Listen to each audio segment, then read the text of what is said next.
ನಮ್ಮ ಚಿಂತಾಮಣಿ ನ್ಯೂಸ್ ಕನ್ನಡಕ್ಕೆ ಸ್ವಾಗತ.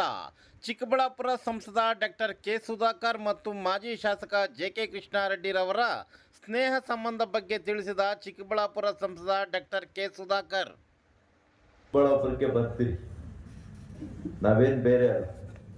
ಈಗೇನು ಎರಡೂ ಪಕ್ಷಗಳು ಒಂದೇ ಆಗಿದೆ, ಎರಡೂ ಮೈತ್ರಿ ಒಂದೇ ಆಗಿದೆ. ನಾನು ಮೊದಲಿನಿಂದ ಹೇಳಿದ್ದೆ, ನಾನು ಹಿಂದಿನ ಪಕ್ಷದಲ್ಲಿದ್ದಾಗೂ ಕೂಡ ನಾನು ಯಾವತ್ತೂ ಜೆ.ಕೆ. ರೆಡ್ಡಿ ಅವ್ರನ್ನ ಬಿಟ್ಕೊಟ್ಟಿಲ್ಲ. ಅವಾಗೂ ಕೂಡ ಅವ್ರ ಕೆಲಸಗಳೇ ಮಾಡ್ಕೊಡ್ತಾ ಇದ್ದೆ. ಇನ್ನು ನಾನು ಸಚಿವನಾಗಿದ್ದಾಗ ವೆಂಕಟೇಶ್ವರ ರೆಡ್ಡಿ ಅಣ್ಣವರೇ ಮಂತ್ರಿ ಇದ್ದಂಗೆ ಎಲ್ಲ ರೂಲ್ ಮಾಡೋರು, ಅವರೇ ಬಂದು ಸೈನ್ ಒಂದು ನಾನು ಮಾಡ್ತಾ ಇದ್ದೆ. ಹಾಗಾಗಿ ನಾನು ಎಲ್ಲ ನಮ್ಮ ಅಧಿಕೃತವಾಗಿ ಮೈತ್ರಿ ಆಗಕ್ ಮುಂಚೆನೆ ಎರಡೂ ಜಿಲ್ಲೆಯಲ್ಲಿ ನಮ್ಮ ಮೈತ್ರಿ ಆಗೋಗಿತ್ತು. ಅಂದ್ರೆ ಜನರ ಅಭಿವೃದ್ಧಿ ದೃಷ್ಟಿಕೋನದಲ್ಲಿ ನಾನು ಹೇಳೋದು, ರಾಜಕಾರಣ ದೃಷ್ಟಿಕೋನ ಅಲ್ಲ, ಅಭಿವೃದ್ಧಿಯ ದೃಷ್ಟಿಕೋನದಿಂದ ರೈತರಿಗೆ, ಮಹಿಳೆಯರಿಗೆ, ಹಿಂದುಳಿದ ವರ್ಗದ ಬಡವರಿಗೆ ಅಭಿವೃದ್ಧಿ ವಿಚಾರದಲ್ಲಿ ನಾವು ಮೈತ್ರಿಯನ್ನ ಮಾಡ್ತೇವೆ.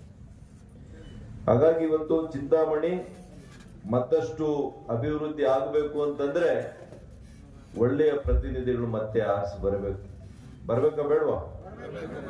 ಅದಕ್ಕೆಲ್ಲ ಈಗಲಿಂದಾನೇ ಸಿದ್ಧತೆಗಳನ್ನ ನೀವು ಮಾಡ್ಕೋಬೇಕಾಗ್ತದೆ. ಇವ್ರೇನ್ ನೋಡಿದ್ರೆ ಜಿಲ್ಲಾ ಪಂಚಾಯತಿ, ತಾಲೂಕ್ ಪಂಚಾಯತಿ ಚುನಾವಣೆಗಳು ಕೂಡ ಮಾಡೋಂಗ್ ಕಾಣಲ್ಲ. ಈ MP ರಿಸಲ್ಟ್ಸ್ ನೋಡಿದ್ಮೇಲೆ ಯಾವ ಚುನಾವಣೆಗೂ ಹೋಗಕ್ಕೆ ಅವ್ರಿಗೆ ಧೈರ್ಯ ಬರ್ತಾ ಇಲ್ಲ. ಬಿಡಪ್ಪ ಇಲ್ಲಿ ಅಂತ ನಾನು ಆ ಭಗವಂತನಲ್ಲಿ ಪ್ರಾರ್ಥನೆ ಮಾಡ್ತೀನಿ.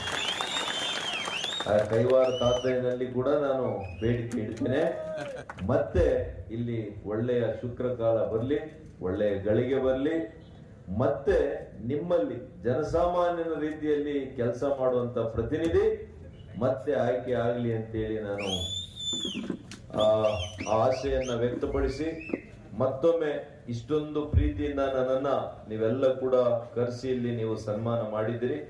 ನಿಮಗೂ ಕೂಡ ನಾನು ಅನಂತ ಕೃತಜ್ಞತೆಗಳನ್ನು ಅರ್ಪಿಸಿ ನನ್ನ ಮಾತು ಮುಗಿಸ್ತೇನೆ.